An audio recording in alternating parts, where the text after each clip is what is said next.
Good morning.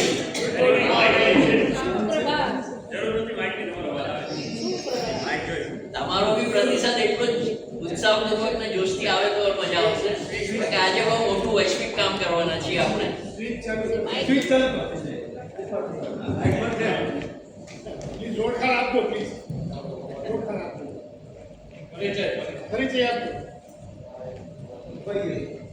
આત્મપરિચય ભારતીય સંસ્કૃતિ નથી, પણ હું તો સેલ્ફ માર્કેટિંગમાં થોડું માનું.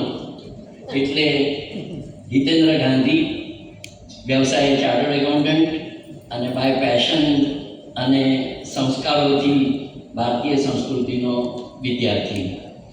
મુંબઈ રહું છું અને મહાભારત 360 લાઈવ 360 સાથે વિરેન્દ્રને કારણે વર્ષોથી સંકળાયેલો છું.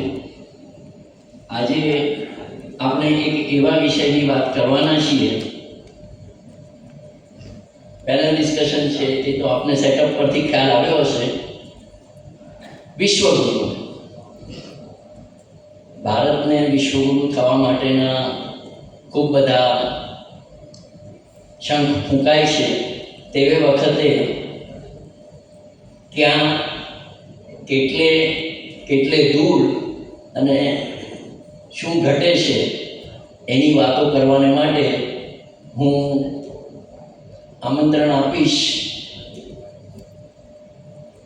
વિરેન્દ્ર, તું પરિચય આપે તો મને વધુ ગમશે, કારણ કે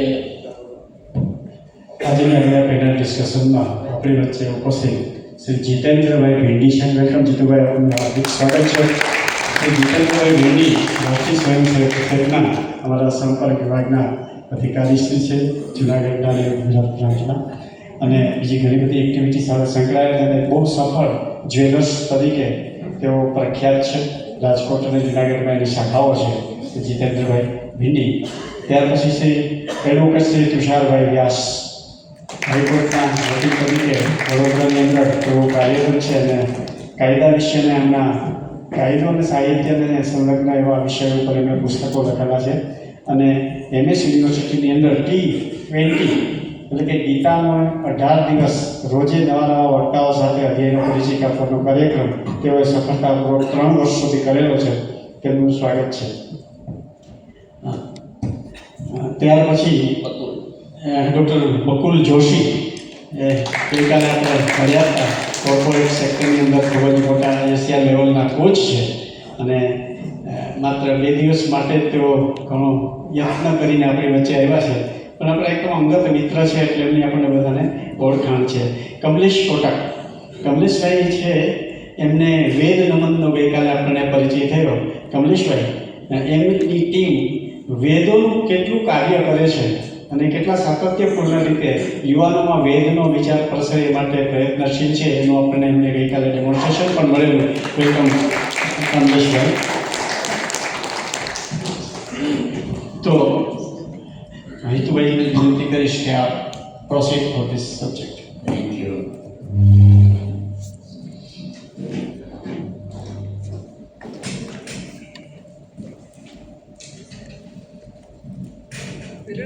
એલિસા, આપણને LCD ની જરૂર નથી. We can switch it of.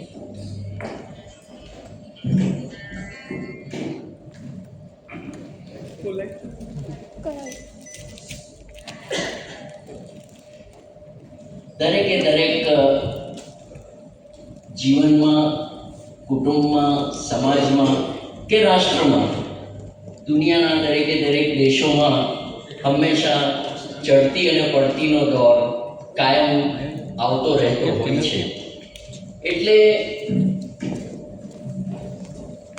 દેશ દુનિયાના કન્ટ્રીઝની હિસ્ટોરિક ટાઈમલાઈન ઉપર હંમેશા પ્રભાવ અને પ્રભાવ શૂન્યતા હંમેશા દેખાતા હોય છે, જેને આપણે અંધારયુગ કહીએ કે સુવર્ણયુગ કહીએ. The dark ages or the golden era. એ યુરોપનો હોય કે બ્રિટનનો હોય કે ભારતનો હોય, દરેકનો એક રેનેસાં એટલે કે ધર્મ જાગૃતિનો કાળ, રિફોર્મેશન સુધારણાનો કાળ કે રિવોલ્યુશન, ક્રાંતિનો કાળ. તે જ રીતે આપણે ત્યાં પણ જहाँ डाल डाल पर सोने की चिड़िया करती है बसेरा वो भारत देश है मेरा. ખરેખર આ ગીતના શબ્દો સાથે આજે આપણે 100% સહમત થઈ શકીએ ખરા. વિશ્વગુરુ બનવાની જે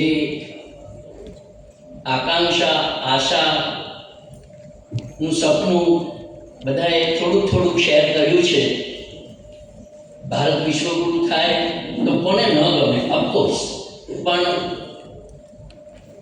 તે વિશ્વગુરુ થવાને માટેની આપણી ક્ષમતા, આપણી કટિબદ્ધતા અને આપણું કામ કરવાની તૈયારી કેટલી છે, કેટલી ઘટે છે, એની વાતો આ જુદા જુદા ક્ષેત્રના મહાનુભાવો પાસેથી આપણે સાંભળવાના છીએ. 2 કે 3 એક ઉપક્રમ એવી રીતનો રાખીશ કે વિશ્વગુરુ કોણ બની શકે અને શા માટે. ઓબ્વિયસલી એની વાત કરશું. જીતેન્દ્રભાઈ ભેંડી એ રાષ્ટ્ર નિર્માણ, રાષ્ટ્ર જાગૃતિના અને રાષ્ટ્ર ચેતનાના કામોમાં જે રીતે સંલગ્ન છે, તેથી મને લાગે છે કે નેશન બિલ્ડિંગની પર્સપેક્ટિવથી તેઓ આપણી સાથે વાત કરશે. કમલેશ યુવાનોની સાથે, યુવાનોમાં અને યુવા માનસથી જે કામ કરે છે અને એથિકલ બિઝનેસ પ્રેક્ટિસીસની જે વાત કરે છે, નવી જનરેશનના જે એસ્પિરેશન્સ છે. કમલેશભાઈ, આપ એનું પ્રતિનિધિત્વ કરશો તો વિશ્વગુરુના સંદર્ભોએ એનો એક નવો ઉઘાડ મળશે. બકુલ, જે રીતે આપણને પરિચય થયો થોડો, તે રીતે મલ્ટીનેશનલ્સ, કોર્પોરેટ સેક્ટર્સની સાથે ઘનિષ્ઠ રીતે દાયકાઓથી સંકળાયેલો છે. એટલે તે ઇકોનોમિક્સ, બિઝનેસ પ્રોસ્પેરિટી અને કોર્પોરેટ સેક્ટરના સંદર્ભે બકુલ તમે વાત કરશો તો પ્રેક્ષકોને ખૂબ નવું જાણવા મળશે. અને Tusharbhai, he also, everybody here has so many hats. એટલે ઘણા બધા જ ક્ષેત્રોમાં પ્રાવીણ્ય ધરાવે છે. તુષાર યુનિવર્સિટી સિન્ડિકેટ સેનેટમાં પ્રેસિડેન્ટ રહી ચૂક્યો છે, એમએસમાં. પણ એને કહીશું કે શિક્ષણ અને સાથે લીગલ જે ફ્રેટર્નિટી છે, કોઈ પણ રાષ્ટ્રને માટે જે વિધિ, ન્યાય સંહિતા, સોશિયલ જસ્ટિસ, આ બધાની જે જરૂર પડે તેમાં કઈ રીતે વિશ્વગુરુને માટે શું અપેક્ષાઓ હોય તેની વાત લઈને તુષાર આપ આવશો તો ઉપયુક્ત થશે. તો શરૂ કરીએ. આમથી આપણે લાઈનથી લઈશું. વારે વારે હું હવે એમાં સમય નહીં લઈએ આપણે. તો રાષ્ટ્રીય ઇતિહાસને નજરમાં રાખીને, ભારતના ભવ્ય વારસાને નજરમાં રાખીને અને આજની રાષ્ટ્રીય પરિસ્થિતિઓને બોલાવતા એમ લાગે જીતુભાઈ કે શું ખરેખર ભારત રાષ્ટ્રગુરુ થવાને માટે સમર્થ, સક્ષમ અને તૈયાર છે? અને છે તો શા માટે? આપણી પાસે એવું શું ભાથું છે? એ વાતો આપણે પહેલા રાઉન્ડમાં લઈશું. હું સૌથી ઓછું બોલું તો જ એમનો વધુ લાભ મળશે. તે રીતે જીતુભાઈ, આપને આમંત્રણ છે. સૌને નમસ્કાર. સૌપ્રથમ તો આ ફોરમમાં આ સંગઠનની સાથે પહેલી જ વખત મળવાનું થયું વિરેન્દ્રભાઈના કારણે. લાઈફ 360 નામમાં જ એવા ગુણ છે એવું અનુભવી શકાય છે. જે પ્રકારના લોકોનો પરિચય થયો, વિષયની વાતો થઈ, મૂળ વિષય ઉપર આવીએ તો ભારત વિશ્વગુરુ તરીકે હતું આના માટે તો કોઈના મનમાં શંકા નહીં હોય. ભારતનું સુવર્ણકાળ એના વિશે લગભગ એમાં આસપાસના લોકોએ તો પુષ્કળ વાંચ્યું હશે અને એની ખાતરી પણ કરેલી હશે. સેંકડો વર્ષો પહેલાની વાત છે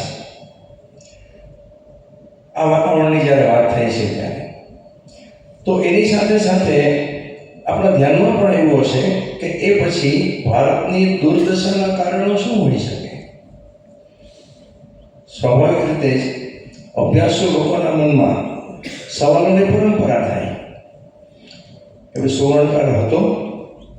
હા હતો. આમાં ત્યારે પણ વિશ્વાસ હતો ને આજે પણ વિશ્વાસ છે.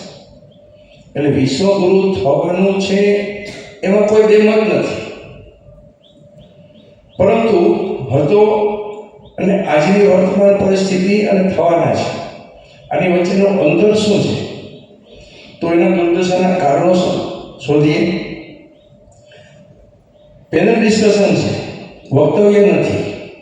એટલે ઝડપથી એક પછી એક મુદ્દા ઉપર આ નીચે ઉતરીએ તો મને લાગે છે કે આનું સંશોધન અને વિચાર કરતા કરતા જે પરિસ્થિતિ આવી આના તબક્કાઓ આપણે એટલા પાડી શકીએ કે દુર્દશાના કારણોમાં મોગલ આક્રમણો, અંગ્રેજોની ગુલામી, એ પછી કાળા અંગ્રેજોની માનસિકતા અને હિન્દુત્વનું જાગરણ, આ 4 તબક્કામાં આપણે લઈએ તો ક્રમશઃ આપણને આ વાતાવરણનો બદલાવ અનુભવી શકીએ. અને આજે આપણે ગૌરવથી કહી શકીએ કે ભારતે વિશ્વગુરુ થવા તરફ પ્રયાણ શરૂ થઈ ગયું છે. આના અનેક ઉદાહરણો છે, પરંતુ આની લાંબી ચર્ચા કરતા પહેલા આ વિષય ઉપર આપણે બાકીના લોકોને પણ સાંભળીએ અને ક્રમશઃ વાત કરતા જશું આપણે. મને આવું ધ્યાનમાં છે. બરોબર છે? ધન્યવાદ.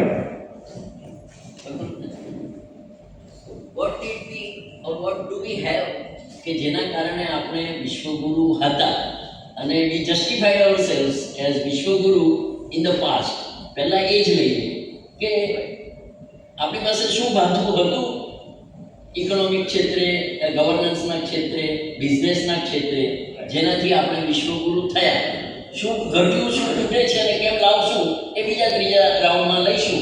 અત્યારે એટલું જોયું કે વોટ ડીડ વી હેવ, આપણી મૂડી, આપણું ભાથું, આપણી કેપિટલ શું હતી કે જેને કારણે એ સુવર્ણયુગ મેરે દેશ કી ધરતી સોના ઉગલેની વાત થતી હતી. ઓકે, વિષય તો બહુ વ્યાપક છે. એવો કોઈ સ્પેસિફિક પોઈન્ટ પણ 2-3 વસ્તુ 100% કહીશ. પેનલ ડિસ્કશનને ધ્યાનમાં રાખીએ, કારણ કે ઇન્સ્ટ્રક્શન પણ એવી કે 2 મિનિટ દરેક વખતે બોલવું દર વખતે, પણ 2 મિનિટને ધ્યાનમાં રાખીને બોલીશ. ઇકોનોમિક પ્રોસ્પેરિટી, અને મેં લાસ્ટ ટાઈમ મહાવત 360માં પ્રેઝન્ટ પણ કરેલું. ઇકોનોમિક પ્રોસ્પેરિટીના there are 3 elements to economic prosperity: IQ, intelligent quotient, EQ, emotional quotient. આ બે, પહેલા તો 2, અને આ 2ને કારણે ઇકોનોમિક પ્રોસ્પેરિટી આવી. પણ તમને થોડા ડેટા આપો એટલે તમને ખ્યાલ આવશે. આઈક્યુ અને ઇક્યુને કારણે આજે 1700 કંપનીઓ ભારતમાં 1700 plus companies R involved in the frauds and fraud investigations are going on.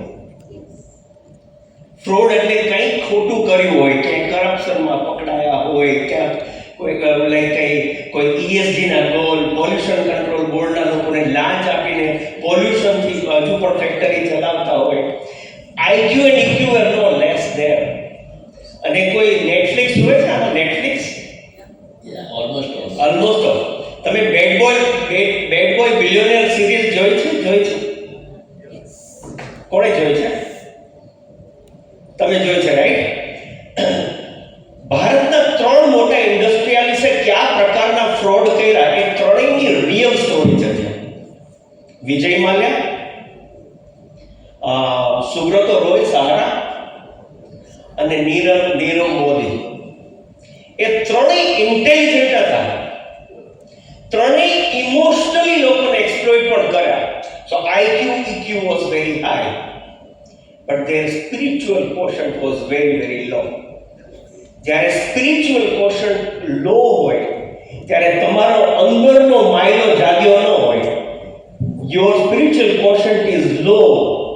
તમે સાચું શું અને ખોટું શું એ પ્રેગ્મેટિઝમ ઉપર તમે ધ્યાન ન આપ્યું હોય અને તમે પ્રોસ્પેરિટી કરી શકો, તમે they all became economically prosper, but ultimately they collapsed. There was a growth, but it was not a sustainable growth. જ્યારે ભારત વિશ્વગુરુ બનવાની વાત કરતો હતો ત્યારે આપણો સ્પિરિચ્યુઅલ quotient આવ્યો હતો. We were not focusing on only intelligent quotient and emotional quotient. It is the spiritual quotient which was the driving force of us.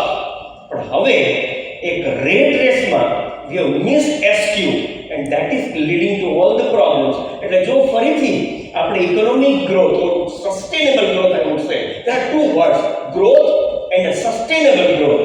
If we want to maintain sustainable growth, then we will have to bring spirituality in the corporate world. That's what I would say.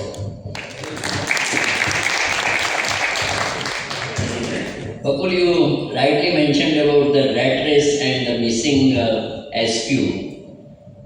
It's very rightly said કે તમે rate રેસમાં જીતો ને તો પણ અંતે તો rate જ રહો છો.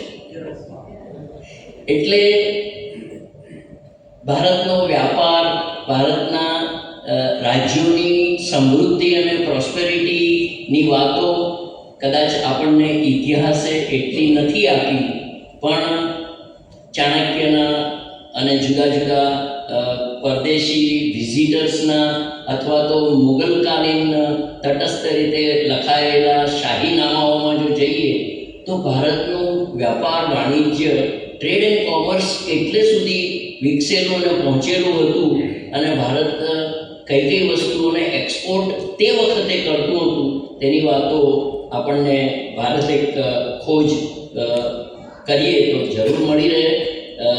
તુષારભાઈ, તમે એજ્યુકેશન સાથે અને લીગલ ફ્રેટર્નિટી સાથે સંકળાયેલા છો, તો શિક્ષણ અને ગવર્નન્સમાં ભારત પાસે એવું શું હતું જે એને વિશ્વગુરુ બનાવી શક્યું તે વખતે? હિતેન્દ્રભાઈ, ભારત પાસે શું હતું એ આજે આપણે શોધવું પડે છે. હું ફક્ત વિષ્ણુ પુરાણ યાદ કરાવું. વિષ્ણુ પુરાણનો એક શ્લોક છે, અત્રાપે ભારતમ શ્રેષ્ઠ જંબૂદ્વીપે મહામુને યતો હિ કર્મ મૂરેશા તતોન્યા ભોગ ભૂય. આખા જગતમાં જંબૂદ્વીપમાં ભારત શ્રેષ્ઠ છે, કારણ ભારત કર્મભૂમિ છે, અન્ય દેશો ભોગભૂમિ છે. બીજું ભૌગોલિક કારણ, ભારતમાં જે ગ્રીષ્મ, વર્ષા, શરદ, હેમંત, શિશિર જે 6 ઋતુ છે, ઋતુચક્ર છે, એ ઋતુચક્ર ફક્ત આ જ ભૂખંડના આસપાસમાં સૌથી વધારે પદ્ધતિસર ચાલે છે, સમયસર ટાઈમ ટેબલ પ્રમાણે ચાલે છે. વાત એમ છે કે જ્યારે ઋતુચક્ર સરખું ચાલતું હોય તો માણસની કર્મ એટલે એફિશિયન્સી થોડીક વધારે નિયમિત રહે અને એફિશિયન્સી વધારે રહે તો એ પ્રોડક્શન એટલે આઉટપુટ આપી શકે. ધેટ્સ હાઉ રેશનલી, ટેકનિકલી, લીગલી અને સાયન્ટિફિકલી પણ કહેવાય કે આ પ્રદેશમાં, આ ભૂખંડમાં રહેનાર કર્મ પ્રધાન છે, કર્મભૂમિ છે, બીજે બધે જ ભોગભૂમિ છે. અને એટલે જ કહેવાયું કે દુર્લભમ ભારતે જન્મ. આ ભારતમાં જન્મ વિશ્વગુરુ અમે ક્લેમ કરતા નથી, પણ જો ભૂલે છે તો કોઈ એમ કે તમે ક્લેમ કર્યો તો ક્લેમ કરવાનું અમારું રીઝન શું? તો કે એતદ દેશે પ્રસૂતસ્ય સકાશાત અગ્રજનામ સ્વમ ચરિત્રમ પૃથ્વીયામ શિક્ષરેણ માનવા. હું કોઈને કહેતો નથી, કોઈને ઉપદેશ આપતો નથી, ફક્ત મારું ચરિત્ર, મારું ચારિત્ર એટલું છે, મારું ડેમોન્સ્ટ્રેશન એટલું છે, હું જે જીવ્યો છું એ જ લોકોને મેસેજ મળે છે. અને એના માટે શ્રી આપણા એક એક અવતાર કહ્યું તો એ તદ દેશે કહો તો આ ચરિત્ર પરથી અમે ભારત આખા વિશ્વના ગુરુ બન્યા છે. ન્યાયની વાત આવશે તો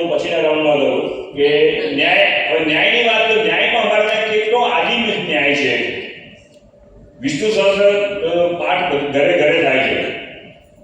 21નો શ્લોક યાદ કરો તો એમાં વિશ્વમ વિષ્ણુને સત્કારો, વિષ્ણુમાં ન્યાય એટલે એમાં ન્યાયનો વાત આવી ગઈ. વિષ્ણુને ન્યાય તરીકે અમે ઓળખ્યો. ન્યાયો દેતા સમીર ત્યાંથી શરૂ થયું. ભગવદ્ ગીતામાં ન્યાયમ વા વિપરીતમ વા આવી ગયું. ત્યાર પછી ગૌતમના ન્યાય સૂત્રો, સાંડિલ્ય સ્મૃતિ, મનુસ્મૃતિ, રામચરિત માનસ સુધી આવી ગઈ. પરહિત સર્વ સુખ નહીં અરે પુણ્ય નહીં માય પર અહિત સમ અધમ કામ નહીં. The greatest good for greatest number અને ગ્રેટેસ્ટ ગુડ ફોર લાર્જર નંબરની વાત, આ વાત રામચરિત માનસમાં આવી. એટલે ન્યાયની પરિભાષા શરૂઆતથી એટલે ક્રમબદ્ધ અમારા જીવનમાં આવી ગઈ છે. ન્યાયનો બીજો પાસું હતો તે દંડ. એ દંડ ન્યાય સંહિતાની સાથે દંડ સંહિતા. દંડ સંહિતા જે વખતે એટલી જ આ બંને બે પાંડા છે, બે પાસા છે. ન્યાયની સાથે દંડ હોય. દંડ આપવાનો તે વખતે શિક્ષા હતી. દંડ આપવાનું કામ રાજાનું હતું. રાજા દંડ ન આપે, કોઈ જગ્યાએ એક્સક્યુઝ કે અપવાદ કે બેનિફિટ ઓફ ડાઉટ એ બધે નહોતો. એક જ દ્રષ્ટાંત આપણે યાદ કરાયું. સંઘ અને લિખિતનું બે ઋષિ એકના ભાઈના બીજાના ભાઈમાંથી ઘેરી ભૂલથી લીધી, ભાઈ નહોતો એટલે એને પૂછ્યા વગર, અને પછી પીઆઈ આવીને કીધું આગળ તે પાપ કર્યું તો પાપનું તમારી શિક્ષા કર. ઋષિ કરે શિક્ષા કે દંડ કરવાનું મારું કામ નહીં. રાજા પાસે ગયા, રાજાને કહ્યું. રાજા કીધું ભાઈ આપ તો ઋષિ છો, આપણે તો બધું સમજે છે, જે એક્સક્યુઝિસ છે બેનિફિટ છે જે અત્યારે આપણે લઈએ છીએ. રાજાએ કીધું ઓકે પણ તમારે ખાલી એટલું કે આ ચોરી કરવાનો પાપ શું એટલે કરવાનો દંડ શું છે? તો કે એના હાથ કાપી કાઢવામાં આવે. બાજુમાં ઉભેલો પહેલે જે છે એની પાસેથી ખડક લઈને ઋષિએ પોતાનો હાથ કાપી કાઢ્યો ત્યાં દરબારની અંદર. I am responsible for what I did. ઋષિએ એક્સક્યુઝ કે અપવાદ માંગ્યો હતો, બેનિફિટ ઓફ ડાઉટ માંગ્યો. તે દંડની પ્રતિપાદન ટોચના લેવલથી થતું હતું. આજે તકલીફ એક જ છે, આજે દંડ થાય છે, પનિશમેન્ટ આવે છે, પણ નીચેના લેવલ પર આવે છે, ટોચના લેવલ પર આવતું નથી. એટલે ભારતની આપણે ત્યાં મહાભારતમાં આપણે બધા અભ્યાસુ છીએ એટલે આપણને ખબર છે. તુષારે જે બે પલ્લાઓની વાત કરી ને, આપણે ત્યાં એક નૈમિષારણ્ય છે અને એક દંડકારણ્ય છે. નૈમિષારણ્યમાં કલ્ચરની, સિવિલાઇઝેશનની વાતો ઋષિઓ અને સાયન્ટિસ્ટો કરે, અને દંડકારણ્યમાં ગવર્નન્સની, જ્યુરિસ્પ્રુડન્સની, દંડ સંહિતાની વાતો જે થાય, અને એ બંનેના લીધે જે સુરાજ્ય સચવાય એની વાત મહાભારતમાં છે. અને બહુ પ્રસિદ્ધ વાત અને દ્રષ્ટાંત આપણને ખબર છે કે યુધિષ્ઠિરે એક દિવસ જાહેર કર્યું કે આનો ન્યાય હું આવતીકાલે તોડીશ. તો ભીમે ત્યાં હસ્તિનાપુરમાં એક વિજયઘંટ લગાડવામાં આવેલો, એ વિજયઘંટ વગાડવા માંડ્યો જોર જોરથી. પ્રજાને નવાઈ લાગી કે હમણાં તો કોઈ ચડાઈ થઈ નથી, શાનો વિજય થયો? બધાએ પૂછ્યું ત્યારે ભીમે કહ્યું કે મને લાગે છે કે મોટાભાઈ ધર્મરાજ યુધિષ્ઠિરે યમ ઉપર વિજય મેળવ્યો છે, કારણ કે એમણે આજનો ન્યાય કાલ પર મુલતવી રાખ્યો છે.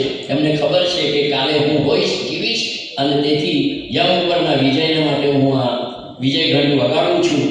એટલે late justice is no justice વાળી જે વાત અને પેન્ડન્સીસ ઓફ કેસીસની વાત ત્યારે કદાચ આટલી સભાનતાપૂર્વક જે સાચવવામાં આવી હશે એને કારણે જે સોશિયલ જસ્ટિસ સચવાયું અને જે જ્યુરિસ્પ્રુડન્સ અને ગવર્નન્સ સચવાયું, મહાભારત કાળ અને તે વખતનો કાળ શા માટે સુવર્ણયુગ, શા માટે આપણો વિશ્વગુરુ ન હોય, એ જ પ્રશ્ન થાય.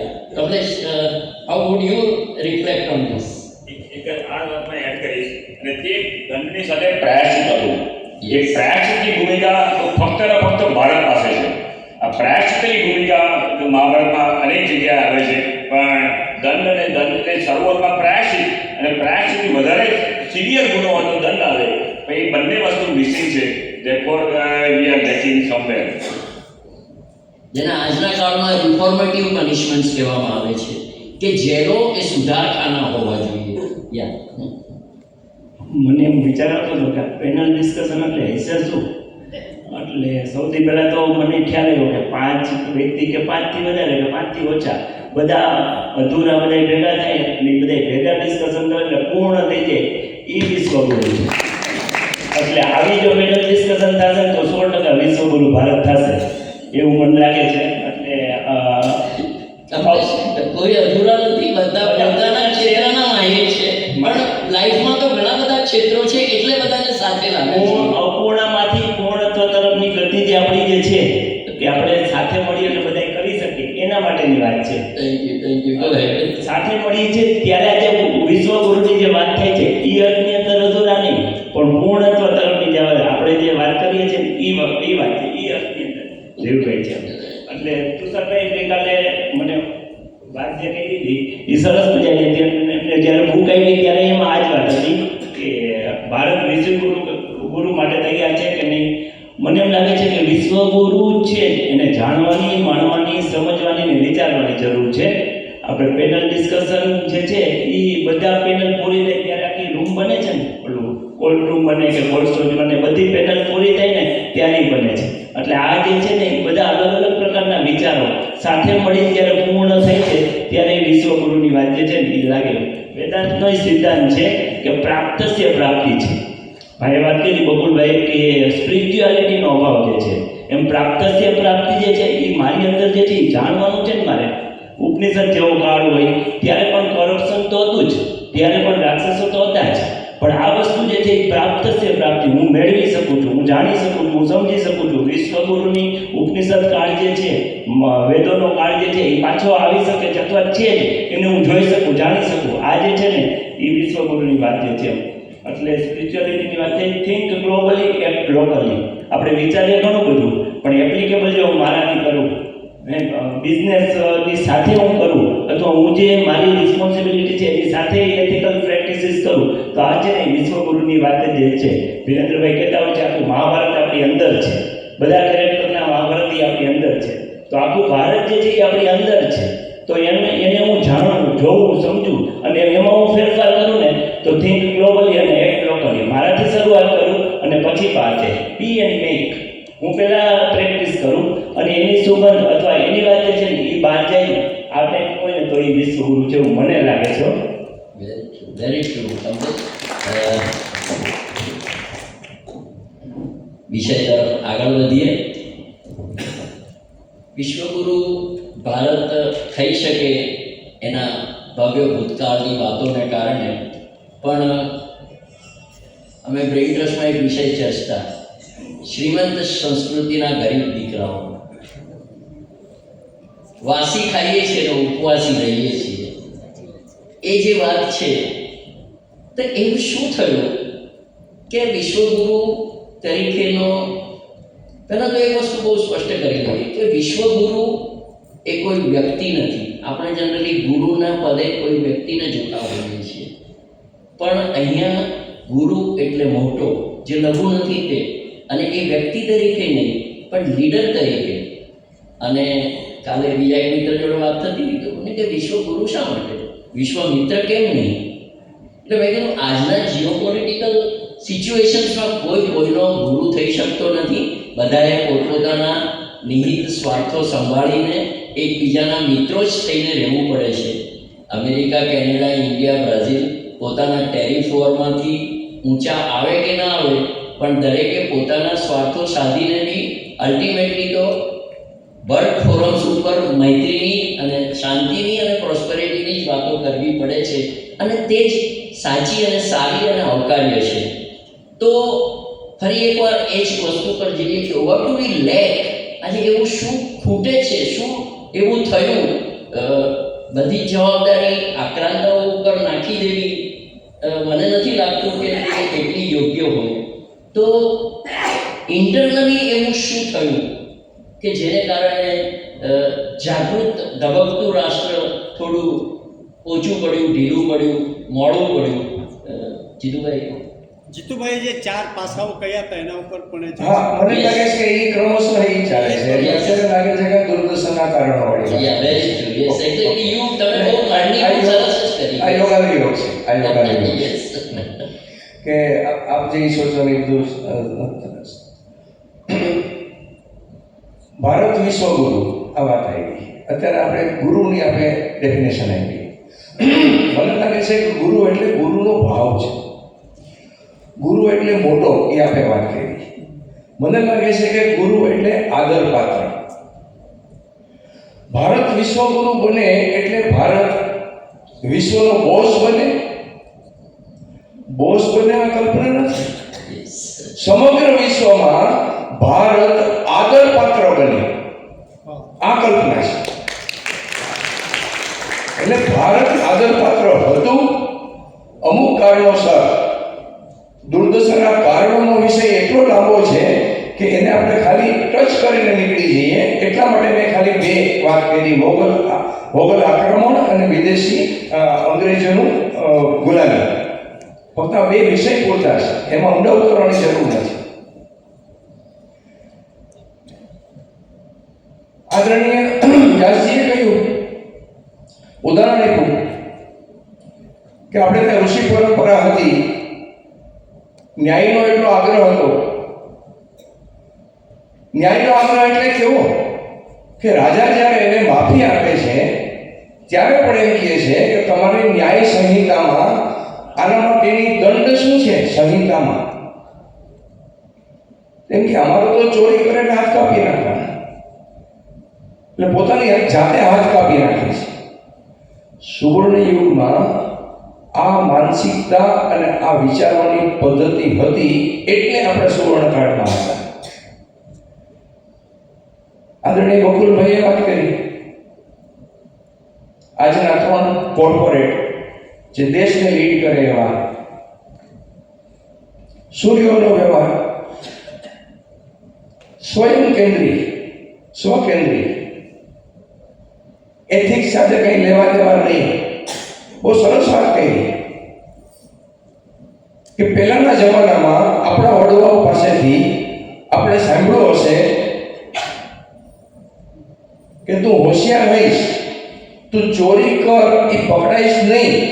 પરંતુ એના ઘરમાં એવું કહેવાવાળા હતા કે ભાઈ ભગવાનનો ડર રાખીને કામ કરવું.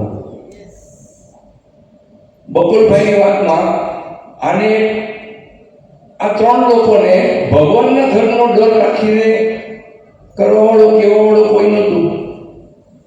એટલે આ સ્થિતિ થઈ. અને આવી સ્થિતિમાં સમાજમાં જ્યારે આવા લોકો પ્રભાવિત થયા ત્યારે આ દશા આવે છે એવું મને લાગે છે. આજની દશા માટે આ પ્રકારની માનસિકતા, પહેલા પૈસા પાત્રને શ્રીમંત કહેવાય. શ્રીમંત નામની પાછળ એક આદર, એક ભાવ. આજે રૂપિયાવાળા કહેવાય છે, ખૂબ મોટા રૂપિયાવાળા છે. રૂપિયા કમાવા, અનએથિકલ પ્રેક્ટિસ કરીને કમાવા આજે સાવ સહેલું છે. અને લોકોને બહુ મોટો વર્ગ એવો માનવાળો થઈ ગયો કે પૈસા તો આ રીતે જ કમાવાય. અને આવી માનસિકતા સમાજની બનવાના કારણે આ દુર્દશા આવી છે. જો આમાં પરિવર્તન આવે, સમાજ જ્યારે માગણી કરતો થાય કે આવું અમે નહીં ચલાવી લઈએ, ત્યારે આ દશામાંથી પરિવર્તન તરફ જશું. પછી ન્યાયના દ્વારા હોય એટલે કે કાયદો કડક થાય, વાતાવરણ બદલે, આધ્યાત્મિકતા તરફ સમાજ જાય, પોતાનો કર્તવ્ય બોધ જાગે, ત્યારે આ પરિવર્તન આવે. ધન્યવાદ. એક પૂરક પ્રશ્ન સાથે પૂછવાનું મન થાય ચોક્કસ. કે આક્રાંતાઓ આવ્યા ખૂબ જૂજ સંખ્યામાં હતા, પણ અહીં સોમનાથ આપણે કહીએ કે આટલી વાર લૂંટાયું, ત્યારે બ્રાહ્મણો રુદ્રી કરતા બેઠા હતા અને શિવનું બાણ તોડીને મુસ્લિમ આક્રાંતા લૂંટી જાય. સાત્વિકોની નિષ્ક્રિયતા આપણા પતનમાં કેટલો ભાગ ભજવતો હશે? જબરદસ્ત. આપણે બહુ સારો સવાલ કર્યો. 2000 માઇલથી પણ વધારે દૂરથી આવીને સોમનાથ લૂંટવું, રસ્તામાં અનેક પરાક્રમી રાજાઓના વિસ્તારમાંથી પસાર થવું, સોમનાથ સુધી પહોંચવું અને સોમનાથમાં પણ શિવ ભક્તોની સંખ્યા એવડી કે કદાચ એમનો સામનો, કદાચ ઇતિહાસ ખોટો ચિતરવામાં આવ્યો છે, સામનો નથી થયો એવું નથી, મારું મન નથી માનતું, સામનો થયો હશે કોઈ પણ કારણસર, નુકસાન સહન કરવાનું રહ્યું. પણ આ માનસિકતા છે ને, આ માનસિકતાનો લાભ ખૂબ અભ્યાસ કરીને અંગ્રેજોએ લીધો કે જેમાં મારે શું જે ભાવ આજે પણ પ્રગટ થાય છે. ખૂબ સારા પરાક્રમી લોકો હતા, એનો સ્વબોધ ન જાગ્યો, સર્જનોની નિષ્ક્રિયતા આના માટે પુષ્કળ જવાબદાર છે. આના પછીની પહેલા આપણે આ વિષયને વિસ્તૃત રીતે લઈશું. બહુ મહત્વની વાત કરી છે. હમણાં મેં એક પુસ્તક વાંચ્યું, skin in the game by Nassim Taleb, અને એમાં એક સ્કિન ઇન ધ ગેમ એટલે શું, આખું પુસ્તક આના પર છે, મારે શું એના પર, અને એ મોટા પાયા પર મારે શું એટલે એનો અર્થ શું થાય. એટલે એક એમાં ઉદાહરણ આપ્યું છે. ફ્રાન્સના લોવેર મ્યુઝિયમમાં 1800ની સાલમાં હમુરાબી લોઝ બનાવ્યા હતા, અને હમુરાબી લોમાં એક લો એવો હતો, અહીંયા તો કન્સ્ટ્રક્શનના વ્યવસાયમાં હોય તો એના માટે એ ધ્યાન આપે કે હમુરાબી લોમાં એક લો આવો પણ હતો કે કોઈ પણ એસ્ટેટનો લાઈક બિઝનેસમાં પડેલો માણસ જો કોઈ બિલ્ડિંગ બનાવે અને બિલ્ડિંગની ગુણવત્તા સારી ન હોય અને એ બિલ્ડિંગ પડી જાય અને કોઈને નુકસાન થાય તો જે બિલ્ડિંગ બનાવેલું હતું એના કાટમાળ નીચે દબાવીને દાટી દેવો. આવો હમુરાબીલો બનેલો છે, એ લોવર મ્યુઝિયમમાં અત્યારે પણ છે. એવું કરવાનું કારણ શું? જે માણસ એ બિલ્ડિંગ બનાવે છે પછી બિલ્ડિંગનું શું થશે, he has no skin in the game.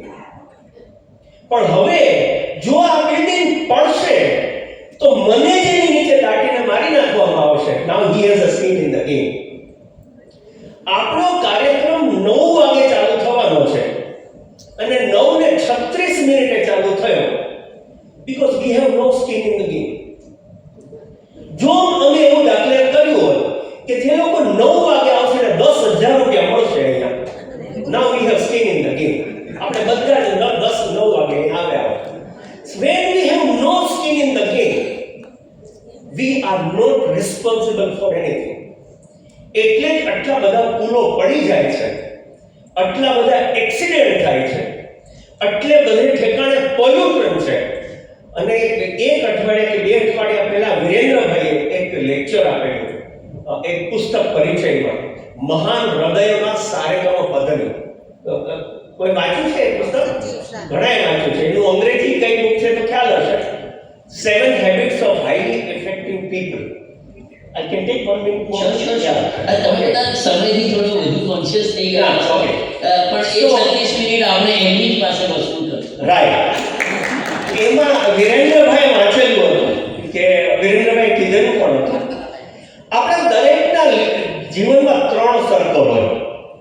તમને સાચું કહું, તમે દુઃખ ન લગાડશો, આપણી અંદર પણ વિજય માલ્યા ક્યાંક બેઠો હોય છે, આપણી અંદર પણ નીરવ મોદી બેઠેલો હોય છે, આપણી અંદર પણ દુર્યોધન બેઠેલો હોય છે. Right? We live in a dual world. એ સ્ટીવન કોવેના એક પુસ્તકમાં એણે 3 સર્કલની વાત કરી. Circle of concern, circle of influence, and there is third circle જે સ્ટીવન કોવે વાત નથી કરી, ઇઝ સર્કલ ઓફ કંટ્રોલ. હું 3 સર્કલ બહુ સરળ ભાષામાં સમજાવું. પ્લીઝ.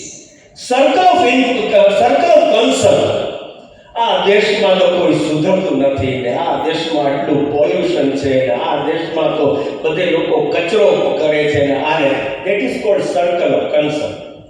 બધે આપણે પીડાતા હોય કે અહીંયા આવું ચાલે છે ને અહીંયા આવું ચાલે. ભાઈ તમે શું કર્યું?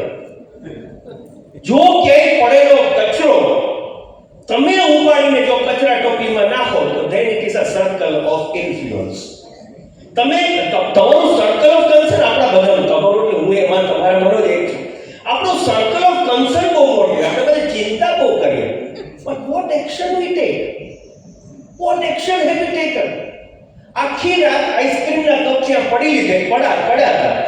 આપણી એ ફરજ નથી કે કચરા ટોપલે. We wait for somebody else to put it. Our circle of influence is very small. Our circle of concern is very big.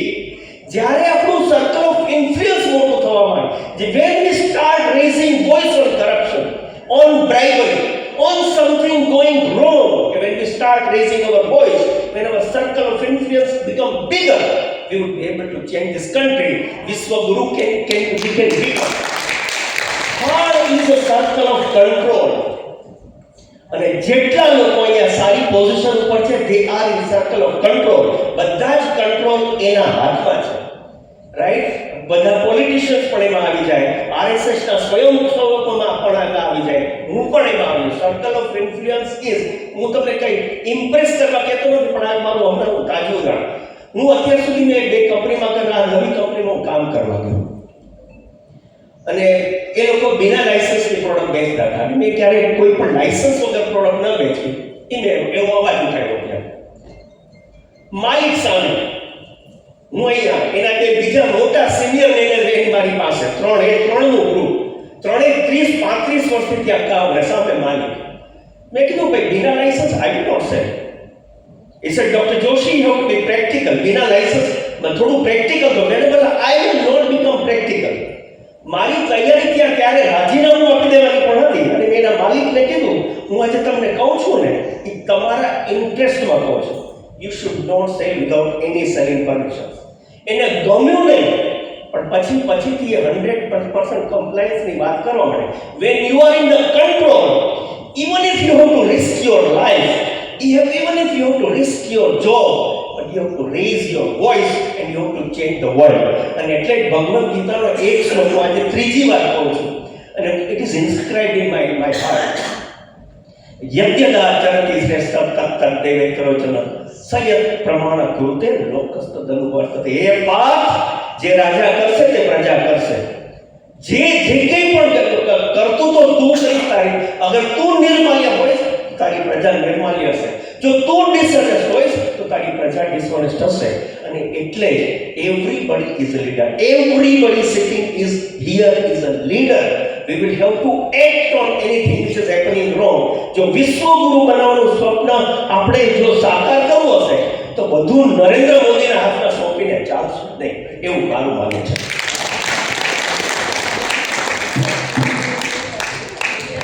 જીતેન્દ્રભાઈએ ખૂબ સુંદર વાત કરી, જેને આગળ વધારી વકુલે, કે જ્યારે લક્ષ્મીપતિઓ ધનપતિઓ થવા માંડ્યા,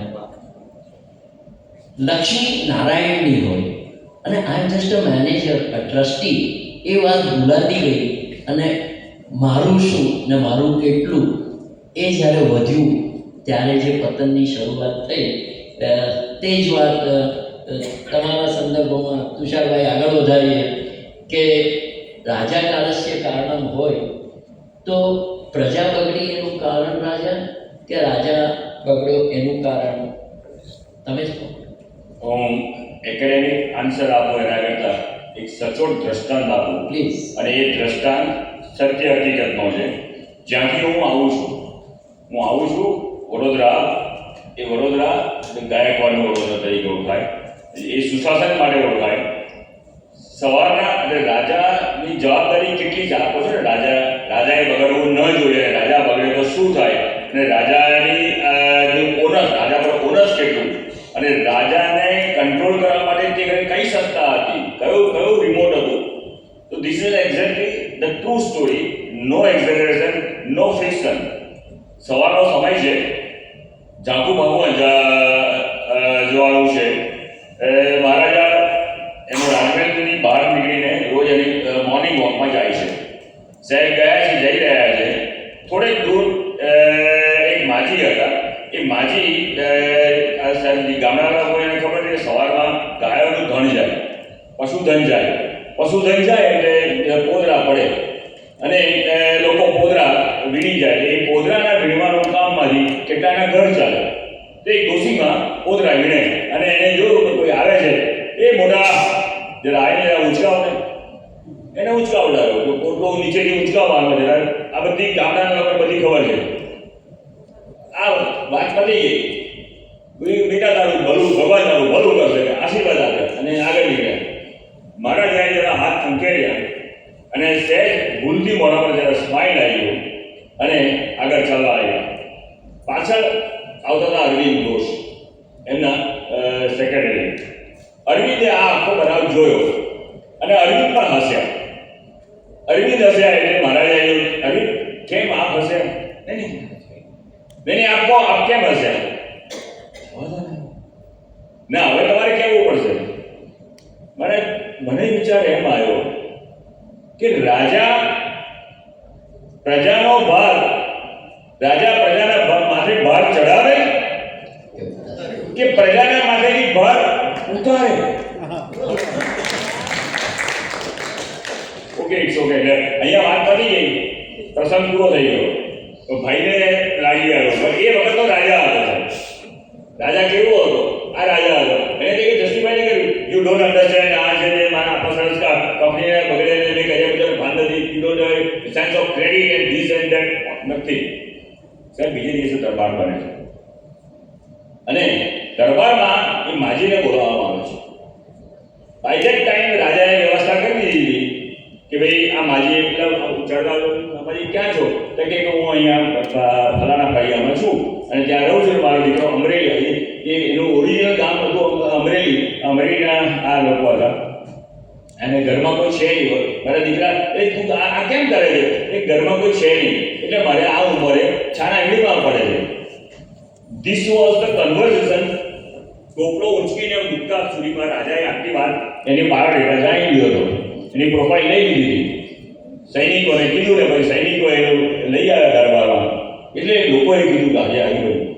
જે સવારે જે અંધારા, મને ખબર નહીં અંધારામાં આ મહારાજા જઈ રહ્યા છે ત્યારે પણ પોતે એવું હતું ના કહે છે ને કે એ બધી વાત જવા દે. પણ હવે તારું આવી ગયું. મહારાજાને જે છાનનો પોટલો આવ્યા છે અને રાજાએ ખજાનજીને આજ્ઞા કરી, દિવાનને આજ્ઞા કરી, આ માજીને એટલી જમીન આપો, એટલું વર્ષાસન આપો કે આજ પછી એને ક્યારે માથે ટોપલો મૂકવો ન પડે. આ રાજાનું પ્રાયશ્ચિત કહો કે મારી આઈ વોઝ લેકિંગ, આ મારી વીકનેસ છે કે મારા રાજમાં એક ડોસી માને ઢળતી ઉંમરે પણ છાણા વીને ઘર ચલાવવું પડે છે. It's something lacking on me. તો એ રાજાનું કન્સર્ન. પણ રાજાનું કન્સર્ન કોણ? હવે આ બેમાંથી મોટું કોણ? રાજા મોટો કે અરવિંદ મોટા? કે અરવિંદને આટલી હિંમત રાજાને કહી દીધું મોડા અને તે સત્ય હકીકત કીધી. સહેજ પણ ચાપરૂસી નહીં, સહેજ પણ શબ્દો ચોર્યા વગર. અને રાજાની પ્રમાણિકતા કે અરવિંદની વાત આવી જો સાચી હતી તેને સ્વીકારી પણ ગઈ. આ રાજા પણ આનું છેલ્લું સ્તર આવે છે અથવા એનું મૂળ આવે છે એ ઘર, એ કુટુંબ, એ ફેમિલી, એક નાનું યુનિટ. બીજો પ્રસંગ છે આ જે કેરેક્ટરની વાત આવી છે, તમે કહો છો કે આ મૂલ્યનિષ્ઠા. હવે આખી જગ્યાએ વર્ષોથી આ પ્રસંગ યાદ છે બધાને, અને હરિશ્ચંદ્રનો. સાહેબ, વિચાર કરવા જેવું છે, હરિશ્ચંદ્રનું ચરિત્ર જોવા જેવું છે.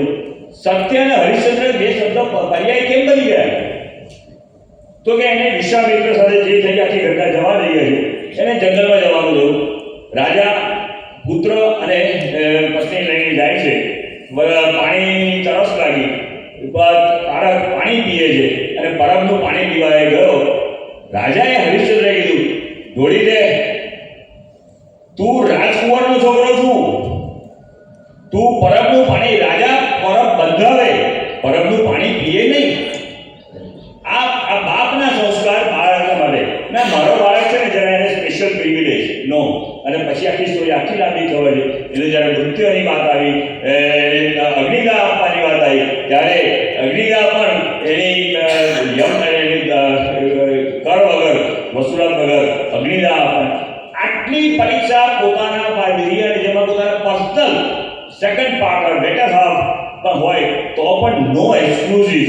આટલી જ્યારે કડક નિષ્ઠા હશે તો, અને આ જો રાજા જ આવું કરતો હોય તો પ્રજામાં ભાઈ આનાથી કોઈ જગ્યાએ લેકિંગ આવવાનું છે જ નહીં. થોડોક હવે સમયની પાબંદીને ધ્યાનમાં રાખી અને અંતિમ રાઉન્ડ પર કમલેશ તારાથી શરૂ કરીએ. હુ અને વાય તે જોયું, વાય નોટ એના થોડાક કારણો જોયા. હવે પ્રશ્ન એ છે કે જો ફરીથી એ આદર, એ લીડરશિપ પ્રાપ્ત કરવી હોય તો હાઉ, વાય નોટ.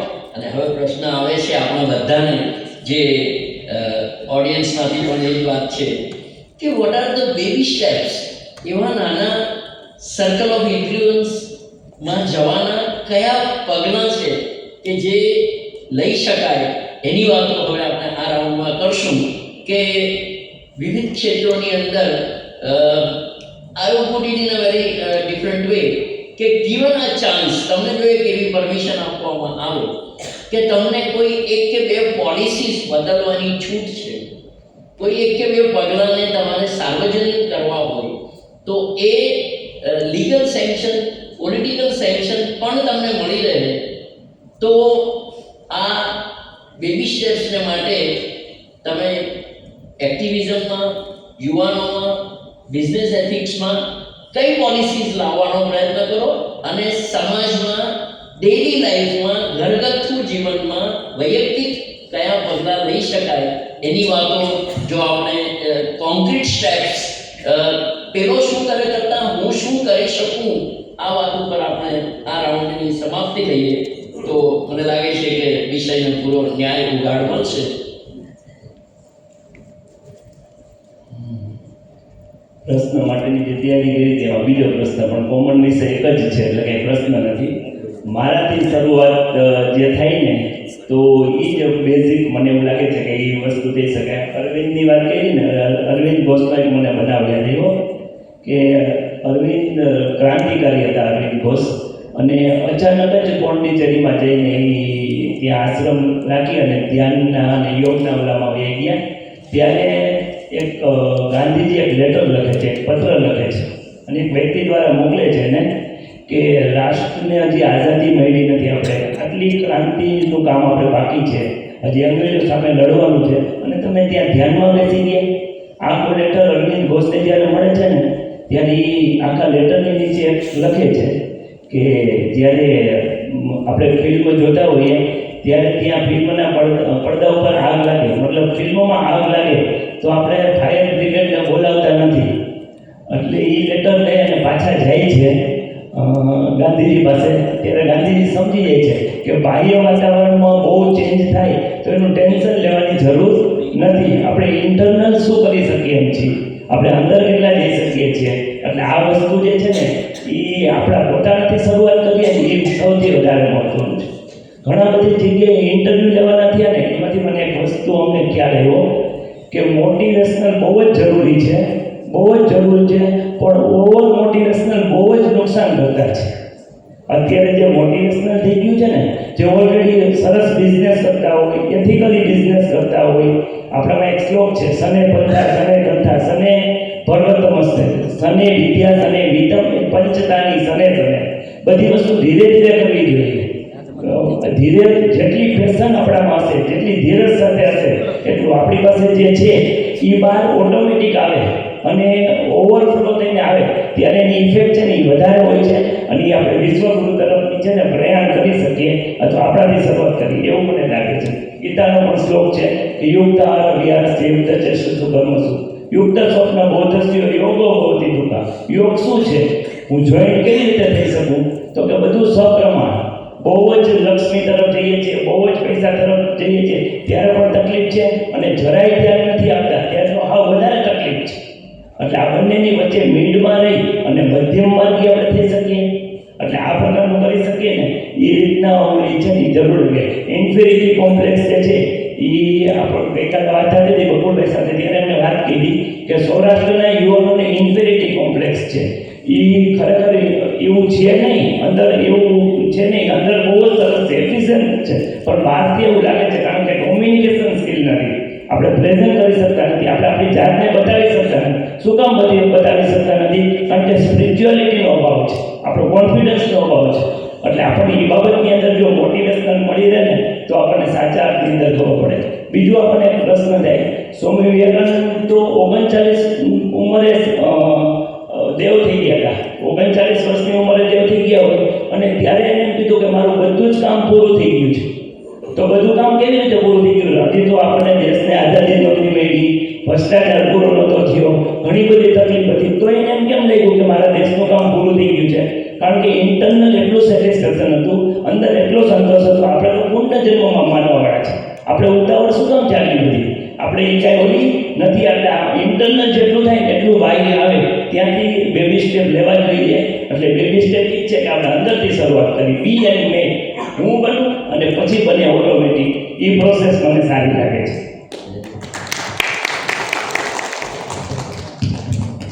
વિવેકાનંદનું આ બી અને મેક વાળું જે વાક્ય છે તે આજે પણ મારા ટેબલ પર છે, એટલે એ યાદ કરાવ્યું તમે કે બી એન્ડ મેક શુરુઆત अपने से, charity begins at home. If this is the last round, kindly ask Jitendra bhai to complete all stuff. Yes. Yes. Viren, how much time do we have? હજી અડધી કલાક ચા આવી નથી ને હજી? હવે તૈયાર છે. તૈયાર છે. Okay. So we'll wind up in 15-20 minutes. ના પણ you take your time. No problem. Yeah. Jitubhai, take your own time. અને તમે ધન્યવાદ. બધાને ખૂબ જ પ્રેશરમાં રાખ્યા છે. ના, ના. પણ સોરી. બહુ આનંદદાયક હોય એકદમ. બીજા રાઉન્ડમાં પણ ખૂબ હજી આપણે વાત કરી શકીએ, પણ Yes. સમયની મર્યાદા. Yes. પરંતુ ખરેખર જેમાં વધારે સમય આપવો જોઈએ એમાં આપણે વધારે સમય આપીએ. તે આ રાઉન્ડ છે. Yes. એટલે આમાં વધારે સમય કેવી રીતે Yes. વિશ્વગુરુ કેવી રીતે થવું? મને લાગે છે કે વિશ્વગુરુ થવા માટે સમાજને તૈયાર કરવો પડશે. કેવો સમાજ? હમણાં આદરણીય આપણા વક્તાએ કહ્યું કે ભાઈ સૌરાષ્ટ્રના લોકોમાં થોડોક ઇન્ફિનિટી આ બધી વાતો છે. તો મને લાગે છે કે 3 તબક્કા છે. એક તો આપણે એવો વિશ્વાસ રાખવો પડશે કે આ પરિવર્તન કેના આધાર ઉપર આવશે. તો મારું દ્રઢ માનવું છે કે પરિવર્તન કોઈ વ્યક્તિના આધાર ઉપર નહીં આવે, ફક્ત મોદીના આધાર ઉપર પરિવર્તન નહીં આવે. પરિવર્તન આવશે સમાજના આધાર ઉપર. સાહેબે કહ્યું જેવો રાજા એવી પ્રજા, વાત સાચી છે. પરંતુ જેવો સમાજ એવો શાસક. આ ભ્રષ્ટાચાર નહીં ચલાવી લઈએ, આ સમાજમાંથી ડિમાન્ડ નીકળે તો શાસકની હિંમત નથી કે ભ્રષ્ટાચાર કરે. સમાજને મજબૂત કરવો જોઈએ. કેવો સમાજ હોવો જોઈએ? તો મને લાગે છે કે આના 3 ભાગમાં આપણે વહેંચીએ. એક તો સ્વાવલંબી સમાજ. દરેક વાતમાં હું મારું કરી લઈશ, મારે કોઈની મદદની જરૂર નથી. સ્વાવલંબનનો ભાવ. આત્મવિશ્વાસુ સમાજ. ઓવર કોન્ફિડન્સ નહીં. આપણે બહુ સરસ એક ધ્યાન દોર્યું છે, ઓવર કોન્ફિડન્સ નહીં, પણ આત્મવિશ્વાસથી તરબતર, આત્મવિશ્વાસથી છલકતો, મારાથી કંઈ અશક્ય નથી, હું બધું કરી શકું છું. આવા ભાવ સાથેનો એક સમાજ, ખાસ કરીને યુવા પેઢી આ તૈયાર થાય. ત્રીજો તબક્કો એટલે આત્મગૌરવ યુક્ત સમાજ. ભારતની શ્રેષ્ઠ પરંપરાને પછાત અને નકામી ગણાવી દેવાનું ષડયંત્રમાં બાકીના લોકો સફળ થયા છે. આપણી જેટલી વૈશિષ્ટ્ય હતું અને આપણે પછાતમાં ગણાવી દીધું અને એનાથી વિમુખ કરી દીધા. એટલે આ આત્મગૌરવનો ભાવ સમાજમાં કેવી રીતે રેડી શકીએ? આ 3 ગુણ વાળો સમાજ જ્યારે તૈયાર થાય ત્યારે વિશ્વગુરુ આપોઆપ થવાય. ફરીથી એક વાતને દોહરાવીશ કે વિશ્વગુરુ એટલે વિશ્વ ઉપર આધિપત્ય જમાવવાનો ભાવ નહીં, પણ વિશ્વ જેને જોઈને ચાલે, વિશ્વ માટેનો એક રોલ મોડેલ બને, આવો સમાજ, આવું ભારત બનાવવાની કલ્પના છે. ભારતનો ઇતિહાસ સાક્ષી છે કે ભારતે હજારો વર્ષો દરમિયાનની એવી સંસ્કૃતિમાં ક્યારેય કોઈના ઉપર આક્રમણ કર્યું નથી. ભારત વિસ્તારવાદી નથી. ભારતના ઋષિમુનિઓ દરિયો ખેડીને વિશ્વના ખૂણે ખૂણે પહોંચ્યા. ત્યાં સંસ્કૃતિનો પ્રચાર કર્યો, જીવન પદ્ધતિ. આજે હિન્દુના નામથી એટલી ગેરસમજ ફેલાવવામાં આવી કે આપણે પણ માનતા થઈ ગયા કે હિન્દુ એટલે તો એક ધર્મ. હિન્દુ જીવન પદ્ધતિ છે.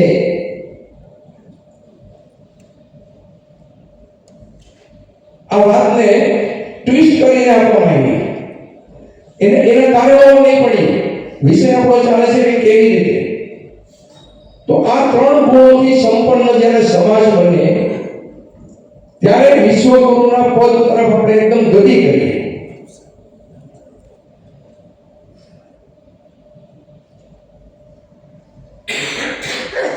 આ પ્રકારનો સમાજ બનાવવા માટે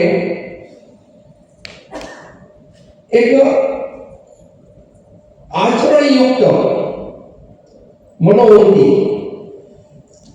આમાં મારા ભાગે કંઈક આવશે અને હું કંઈક ને કંઈક કરીશ.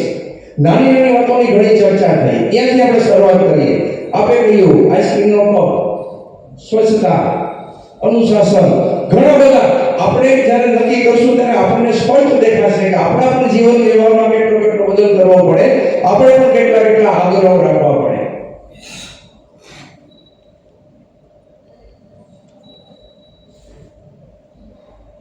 સ્વચ્છતા વાળી વાત કરીએ તો નરેન્દ્રભાઈએ આવતા વેળ સત્તા ઉપર આવ્યા ત્યારે તરત જ સ્વચ્છતા અભિયાનનો વિષય લીધો. ત્યારની સ્થિતિ આપણે યાદ કરી કે વડાપ્રધાન ઝાડુ લઈને કામ કરતા હોય અને નાટક છે, લોકો હસતા. પરંતુ આટલા વર્ષની સ્થિતિમાં જે બદલાવ આપણે જોઈ રહ્યા છીએ, અનુભવી રહ્યા છીએ કે આજે આપણા પરિવાર સાથે આપણે જતા હોઈએ ને આપણે જો ક્યાંક કચરો નીચે નાખીએ તો આપણો છોકરો આપણને ટોકશે કે પપ્પા ન કરાય, કચરો ડસ્ટબિનમાં નખાય. આ પરિવર્તન છે. સામાજિક પરિવર્તન એટલે શું છે? સ્વચ્છતાનો આગ્રહ અને સમાજ પરિવર્તન જેને કહેવાય છે કે આ બધી વસ્તુ આપણે ઈચ્છીએ છીએ એવી રીતે વર્ષ, 2 વર્ષ, 5 વર્ષ, 10 વર્ષમાં નહીં આવે. ઇતિહાસમાં એવું કહેવાય છે કે આંખમાં પલક ઝપકે ને તો 25-50 વર્ષનો ગાળો નીકળી જાય. એટલે 25, 50, 75, 100 વર્ષ પછી કદાચ આપણે હયાત નહીં હોઈએ પણ પરિવર્તન જોઈ શકશું. સમાજને આવો બનાવવા માટે શું કરવું પડે? તો આપણને લાગે છે કે સમાજમાં જેટલા દોષ છે, અગર તો સમાજને પરિવર્તિત કરવા માટે જેટલું આવશ્યક છે એનામાં આપણી કંઈક સક્રિયતા જોઈએ.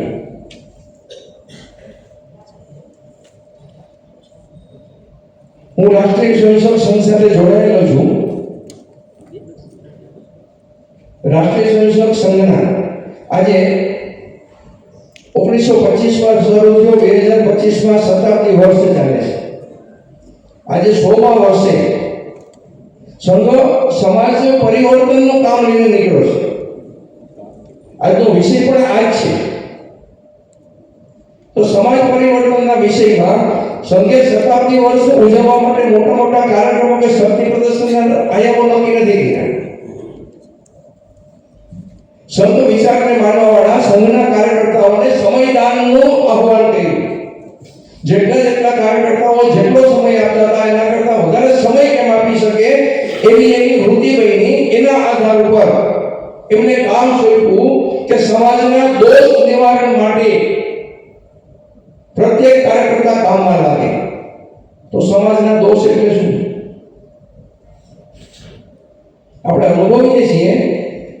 સામાજિક સમરસતા એનો અભાવ છે. ભૂતકાળમાં દલિતો સાથેનો વ્યવહાર સંબંધોનો આના ઉદાહરણો છે. સામાજિક વિકૃતિનો ભાગ છે. આજે આપણે શહેરમાં અહેસાસ નથી કરતા, કદાચ એ ખબર ન હોવાના કારણે. ગામડાની શું સ્થિતિ છે? સમાજ જાતિ જ્ઞાતિમાં વહેંચાયેલો છે. જ્યારે સંગઠનની તાકાત છે ત્યારે તો સામાજિક સમરસતાના વિષય ઉપર કામ કરવું પડશે. એટલે સંઘના કાર્યકર્તાને આહ્વાન કર્યું કે સામાજિક સમરસતાનો વિષય લઈ સમાજમાં પ્રસરી કરો.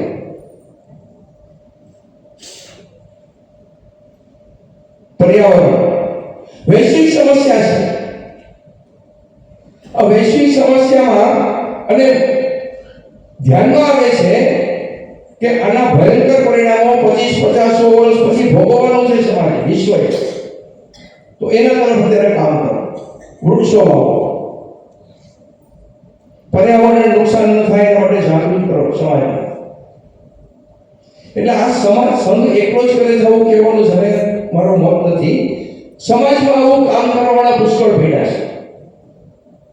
આપણે જોઈએ છીએ વ્યક્તિ, સંસ્થા હવે પુષ્કળ છે આપણી પાસે. સૌથી મોટું ઉદાહરણ તો આપણે દઈ શકીએ કોરોના કાળનું. કોરોના કાળ વખતે વિશ્વની એક માન્યતા એવી થઈ કે સમગ્ર વિશ્વમાં આ રોગ ફેલાયેલો છે, તો બાકીના દેશો તો સાધન સંપન્ન આટલા બધા છે કે જ્યાં વ્યવસ્થાનો અભાવ છે, એવા ભારતનું અવળી મોટી જનસંખ્યા તો માણસો તો કીડા મકોડાની માફક મળશે, પણ ઓછામાં ઓછી કેજ્યુઅલિટી ભારતમાંથી. વાય ભારતની પ્રકૃતિ, બીજા પ્રત્યેની સંવેદના, સમાજ પ્રત્યેની સંવેદના, બીજાને ઉપયોગ થવાનો ભાવ, હું કંઈક સંપન્ન છું તો મારાથી નબળા લોકોને હું ક્યાં મદદ કરી શકું, આ ભાવ જાગૃત થયો. સમાજની સંવેદના પ્રગટ થઈ અને એવા કેટલા સેવા કાર્યો, સેવા સંસ્થાઓને સેવા કાર્યો કરતા લોકો સાથેની મિટિંગોમાંથી ખૂબ જાણવા મળ્યું છે. વિગતમાં નહીં પડીએ, પરંતુ એક વિશ્વાસ બાંધ્યો કે આપણા ભારતીય કલ્ચર જેને કહેવાય, આની મજબૂતાઈ શું છે, આના મૂળિયા કેટલા ઊંડા છે. બધા લોકોએ પોતપોતાની રીતે ક્યાંક ને ક્યાંક સહાય કરી હશે. કોઈ કોઈને કહેવા નહીં ગયું હોય, કોઈ પ્રેશર નહીં કર્યું હોય. સ્વયંભૂ આ કલ્ચર છે, આ જીન્સમાં છે, ભારતના જીન્સમાં છે. એના કારણે શક્ય બને છે. ત્રીજો મુદ્દો એટલે એ સ્વાવલંબી ભારતવાળી વાત છે, એના અનુસંગે સ્વદેશી ભાવ. તો સ્વદેશી ભાવ આપણા મનમાં જાગૃત થવો જોઈએ. જેવું છે એવું મારું છે, જેવું છે એવું મારું છે, નબળું છે તેને સારું કરીશ. પછી દરેક જગ્યાએ આ ગણિત લાગે. કોઈ વસ્તુનું પ્રોડક્શન હોય તો એમાં લાગે, વ્યવહાર હોય તો એમાં લાગે, મારી ફરજ હોય તો એમાં લાગે. જેવું છે એવું મારું છે અને એને હું ઉત્કૃષ્ટ બનાવીશ. આ સ્વદેશી ભાવ જેટલા વ્યાપક પ્રમાણમાં સમાજમાં આવે એટલું વિશ્વગુરુ તરફ જલ્દી આગળ વધી શકાય. ભારતની વિશેષતા શું હતી અને શું છે અને આજે એમાં ક્યાં છે? તો આજે સમગ્ર વિશ્વ માનતું થયું છે કે ભારતની કુટુંબ પરંપરા માયનામાં નથી આવતું કે એક છત નીચે 25-50 લોકો રહી શકે. કેવી રીતે રહી? ફક્ત એક શબ્દના આધાર ઉપર. આપ સૌ વિચાર કરજો. મને તો એટલો બધો અસરકારક શબ્દ લાગ્યો છે કે જળવાઈ રહેવા માટે પણ મહત્વનો છે અને તૂટવા માટે પણ મહત્વનો છે. કુટુંબ પરંપરા તૂટવા માટે પણ એટલી જવાબદાર છે અને કુટુંબ પરંપરા જળવાઈ રહેવા માટે પણ આ જવાબદાર છે. મર્યાદા. જ્યાં મર્યાદાનો લોપ થયો ત્યાં કુટુંબ, પરિવાર, સમાજ તૂટ્યો. જ્યાં મર્યાદા જળવાઈ રહી ત્યાં આ બધાનું સંવર્ધન થયું.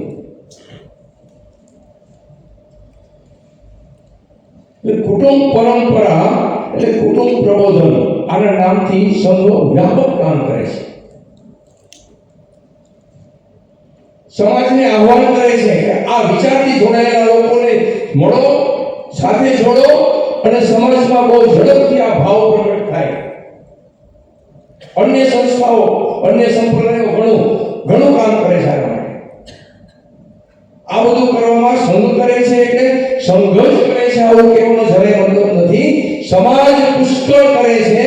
સમાજનું આવા લોકોને પ્લેટફોર્મ લાવીને સંઘ પણ એની સાથે જોડાઈ શકે. સંઘ કરે છે એમાં લોકોને આહ્વાન કરીને જોડવાનું પણ કરી શકે. પાંચમો મુદ્દો એટલે કર્તવ્ય બોધ. સર્વોપરી અધિકાર અને ફરજ. દરેક ભારતનો દરેક વ્યક્તિ કર્તવ્ય બોધ, સેલ્ફ ડિસિપ્લિન, સ્વયં શિસ્ત એનામાં જ્યારે આવે ત્યારે આ પરિવર્તન આવે. એટલે મને લાગે છે કે આ પાંચ મુદ્દા ઉપર મેં સમય પણ ઘણો લીધો છે, પરંતુ થોડી વિસ્તૃત વાત કરવા માટે આ ખૂબ જરૂરનું હતું. અને આ પાંચ ગુણો ઉપર જ્યાં કામ ચાલતું હોય એવી સંસ્થા વ્યક્તિને શોધીને સાથે જોડવાનું કામ ચાલે છે. જેવા લોકોને આ પ્રકારનું કામ કરવું છે એને પ્રેરણા આપીને, એને પ્લેટફોર્મ આપીને, સાથે જોડીને સમાજ પરિવર્તન આજે આપણે જોઈ શકીએ છીએ. પરિવર્તનનો અનુભવ કરી શકીએ છીએ. ભારતનો યોગ સમગ્ર વિશ્વમાં સ્વીકૃતિ છે. ભારતની કુટુંબ પદ્ધતિ લોકોને આકર્ષણ થાય છે. એના પર પીએચડી કરવાવાળા લોકો આવે છે કે આ તંત્ર તમારું કેમ ચાલે છે. કોરોનાના કારણે જે ઘટનાઓ બની છે એના ઉપર લોકો અત્યારે અભ્યાસ કરે છે કે આ કેમ શક્ય બને અને માન્યતા મળે છે. રાજકીય રીતે એવું લાગે છે કે વ્યક્તિનો પ્રભાવ છે, તો આ વાત ખોટી છે. ભારતના વિચારો જે માધ્યમથી પ્રગટ થાય છે, વિચારોને સ્વીકૃતિ મળે છે એટલે વિશ્વમાં એને આગળ મળે છે. અને આપણે આખો તો આ જ કરવા માંગીએ છીએ. વ્યક્તિ વિશેષનું મહત્વ નથી. મોદી તો આવીને જાય, એની આયુષ્યની મર્યાદા છે. પણ જ્યારે આ પરંપરા સ્થાપિત થાય ત્યારે આ વિચારના લોકો એના વાહકો બને અને એનો શ્રેય કોઈ વ્યક્તિ લઈ શકે, પરંતુ વ્યક્તિ કરતા વિચારનું મહત્વ છે. આ વિચાર પ્રતિપાદિત થવો જોઈએ, વિચાર પ્રસારિત થવો જોઈએ. એના માટે આજે અહીંયા બેઠેલા હું અને તમે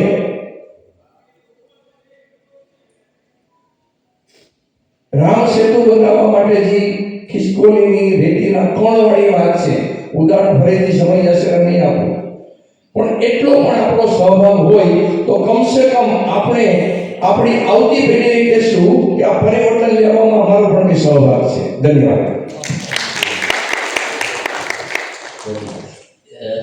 સમયની મર્યાદાને કારણે two bullet points each in a very crisp Yes.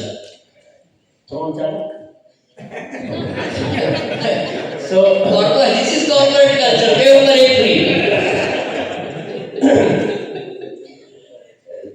તમને એક મારો અનુભવ કહું કે મારે જૂતા લેવા હતા, મારા શૂઝ લેવા હતા.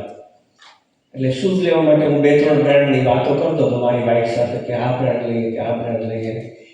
ત્યાં મારી નાની ડોટર અંદરથી ક્યારે 11માં હતી, અંદરથી દોડીને આવી. મને કે પપ્પા તમે આ બ્રાન્ડના શૂઝ ન લેતા. મેં કેમ? તો કે નહીં, આ 3માંથી તમે આ 2 બ્રાન્ડ તો લેતા જ નહીં. મેં કીધું શા માટે? હજુ 11માં હતો ને ત્યારની આ કન્વર્સેશન ત્યારનું છે. અને એમાં એવું નથી મારી ડોટર ઇન્ટેલિજન્ટ હતી, હું તમને કંઈ બીજી કેવો વાત કહેવા માંગુ છું. મને કે એ બંને કંપની છે ને એ મજૂરોનું શોષણ કરે છે. એ બંને કંપનીઓ છે ને પ્રાકૃતિક જે કંઈ પણ આપણી સંપદાઓ છે એનું શોષણ કરે છે. એના સસ્ટેનેબિલિટી ગોલ બહુ નીચા છે.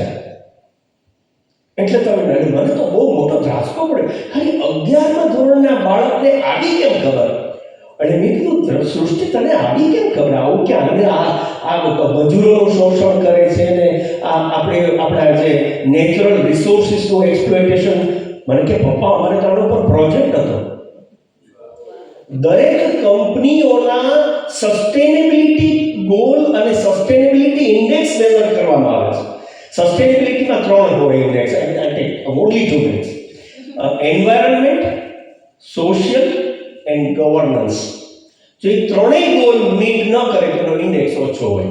મને કે દરેક કંપનીના, વર્લ્ડની દરેક બ્રાન્ડના સસ્ટેનેબિલિટી ઇન્ડેક્સ તમને ગૂગલ ઉપર મળશે અને બહુ સ્ટાન્ડર્ડ કંપનીઓ મેઝર કરે છે.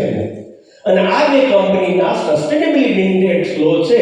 આ 11મા ધોરણનું બાળક મને કહે છે સ્કૂલમાં ભણાવવામાં આવે છે. એટલે શરૂઆત ક્યાંથી થશે? સ્કૂલથી. If at all we bring change in the school. હવે આપણે બધા રિટાયર થઈ ગયા, આપણે બહુ કંઈ જાજુ નહીં કરી શકીએ. કરવું તો જોઈએ જ હજુ પણ, રાઈટ? અંદરથી તો આપણે યંગ જ રહેવાનું છે. This is point number 1. કે સ્કૂલના ક્યુરિક્યુલમમાં સ્પિરિચ્યુઆલિટી અને ESG go. That is the first recommendations I have. Second recommendation I have to the chartered accountant. દરેક કંપનીના એન્યુઅલ રિપોર્ટમાં એ લોકોના sustainability reporting, ESG reporting should be made mandatory by SEBI. Right? આવી ગયું છે. It's in pipeline. It's in pipeline. એટલે things are happening in letter but not in spirit. અને ત્રીજું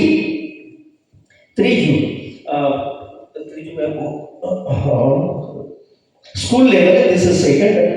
ESG is compliance versus integrity. બે શબ્દો છે. ચલો મુદ્દો છે. છેલ્લો મુદ્દો.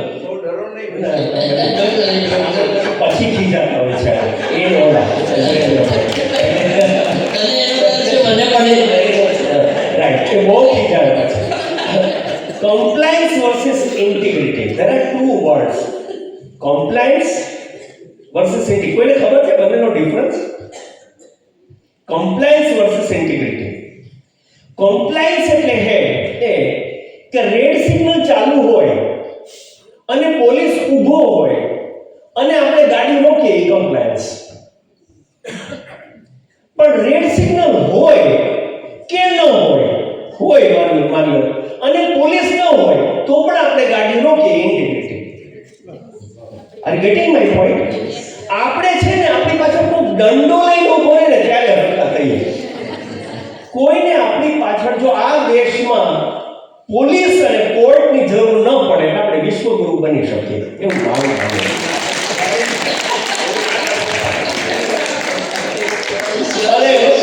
સો ફાઇનલી હું તો 6 સિગ્મા સર્ટિફાઈડ ગાય, એટલે જ્યાં કોઈ 6 સિગ્માનો થોડો ખ્યાલ નથી. અમને એક જ સ્ટેટમેન્ટ, બે કોટ, અમારા ટ્રેનિંગની શરૂઆત આ 2 કોટથી થાય.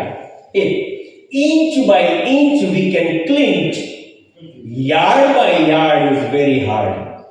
બધું બગડી ગયા પછી સુધારવાને બદલે નાના સુધારાઓથી આપણે દેશને વિશ્વગુરુ બનાવી શકીએ. એટલે દરેક વ્યક્તિની જવાબદારી છે, right? So this is what I will I just wanted to quick something. આ ડિસિપ્લિન વાળી, સેલ્ફ ડિસિપ્લિન વાળી વાત આવી ને તો મને એક પ્રસંગ યાદ આવી ગયો. અમે એક વખત હોળીના દિવસે રાત્રે અમારા રાજલક્ષ્મી પાર્કના બધા સમૂહમાં બેઠા હતા. અમારા એક બહુ બુદ્ધિશાળી મિત્ર, ખૂબ તર્ક કરી શકે એવા મિત્ર, નામ નહીં લઉં, થોડું જાણીતું છે એટલે ખરાબ લાગે, એમની વિશે ચર્ચા થઈ. અને એ વાત કરતા હતા ફોરેનના ડિસિપ્લિનની. કે હમણાં હું ગયો હતો વિદેશ, હું જરા ચાલવા નીકળ્યો, મારી આગળ એક લેડી એક કૂતરું લઈને એને ફેરવવા માટે આવી હતી. થોડી વાર થઈ, એક છોકરાએ ટટી ગઈ. એટલે પેલી લેડી છે એ ઊભી રહી, પર્સમાંથી એને ગ્લવ્સ કાઢ્યા, ટટી ભેગી દીધી, એક પેપરમાં નાખીને પોતાના પર્સમાં નાખી, પછી ચાલતી થઈ. મને તો સેલ્યુટ કરવાનું મન છે કે આ ડિસિપ્લિન હોવી જોઈએ. હવે ખૂબ વાતો કર્યા પછી, અને એની પાછળનો ભાવ એવો હતો કે આપણા લોકો બહુ પછાત છે. આપણા લોકો એના કરતાં ઓલા લોકો બહુ આગળ છે. આજે આપણા બુદ્ધિશાળી લોકોમાં જે ઘૂસી ગયું છે ને, પછી મેં બધા લોકોની સામે કીધું કે ભાઈ તમે આ લેડીને જે સેલ્ફ ડિસિપ્લિનથી કહો છો ને એની સાથે હું સહમત નથી. કારણ કે ત્યાં કાયદો એવો છે કે તમે જો આવો તમારો પુત્રો આવું જો ગંદકી કરે તો એની પેનલ્ટી છે.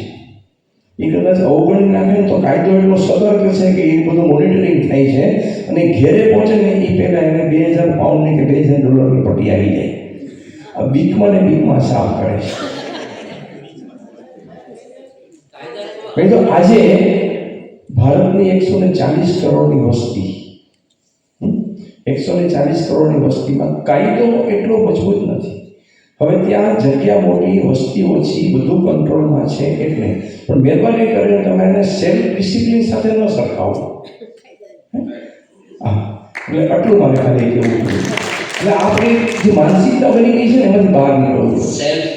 સેલ્ફ ડિસિપ્લિનની વાત જો જોવી હોય ને તો જ્યાં ખાલી એક નાનકડા ટેમ્પરરી સિટીની અંદર 50 થી 60 કરોડ લોકો રોજના 1 કરોડ લોકો આવે અને એની સફાઈ કેવળ 8 થી 10,000 કર્મચારીઓ જો કરતા હોય તો એ બાકીના 1 થી 1.5 કરોડ લોકોએ કેવું વર્તન કર્યું હશે તે એમને બતાવશો. બેબી સ્ટેપની વાત કરી તો સવાલ કરો છો, મારી પાસે જવાબ છે. Go ahead. હા, પણ અપુરભાઈ, I don't agree with you. કોર્ટો બંધ નહીં કરાવતા. અમારું શું છે? ઓકે, જીતેન્દ્રભાઈએ વાત કરી બેબી સ્ટેપ્સની, પણ આ બેબી સ્ટેપ સાહેબ શરૂઆત થઈ ગઈ છે અને તે ઇતિહાસના પુનર્લેખનની. અને ઇતિહાસનું પુનર્લેખન કંઈ એના માટે બહુ તજજ્ઞ અને એક્સપર્ટ્સ ને વિદ્વાનોની જરૂર નથી અને બધાએ મોટા મોટા થોથાઓ તો આવવાની જરૂર નથી. જરા પહેલું સ્ટેપ્સમાં આપણે કરીશું. સે ફોર એક્ઝામ્પલ સાહેબ, ગઈકાલે મેં આગલા દિવસે હતા અને એક મારે બીજો વિષય મૂક્યો હતો સંઘર્ષનો, અને વિદેશી આક્રમણકારોએ શું શું આવ્યું તે બધા આપણે કેટલું રેઝિસ્ટન્સ આપ્યું હતું, સંઘર્ષ કર્યો હતો. એ જ્યારે મૂક્યું સાહેબ, બહાર નીકળ્યા પછી મને 25 જણાએ કહ્યું છે કે આ વસ્તુ અમારી પાસેથી અજાણ હતી, અમને કોઈએ કહી નથી. એટલે ઇતિહાસનું પુનર હવે એ પણ મેં એટલું મોટું કામ નથી કર્યું, પણ આ ઇતિહાસ જે નથી જાણતા એ જણાઈ ગયો. આ ધનજીભાઈએ કે વિરેન્દ્રભાઈએ કે આ લોકોએ જે પ્રોગ્રામ ગોઠવ્યો સાહેબ, સવારના 7 વાગ્યાના લોકો અહીંયા આવી જાય છે. છેલ્લા 2 દિવસથી 9 કલાકના ક્લાસ ચાલે છે. આ રિસોર્ટ છે, આ રિસોર્ટમાં લોકો રમવા આવે છે, મજા કરવા આવે છે, એન્જોય કરવા આવે છે, રિલેક્સ કરવા આવે છે. સાહેબ 7 વાગ્યા, ઓફકોર્સ આજે 5-10 મિનિટ થોડું મોડું થયું આમ તેમ, પણ તે વાતમાં હતા એટલે.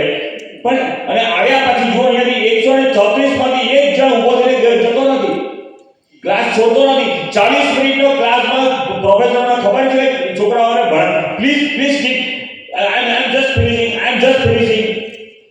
ટીચરને છોકરાઓને સાચી શકાતા નથી.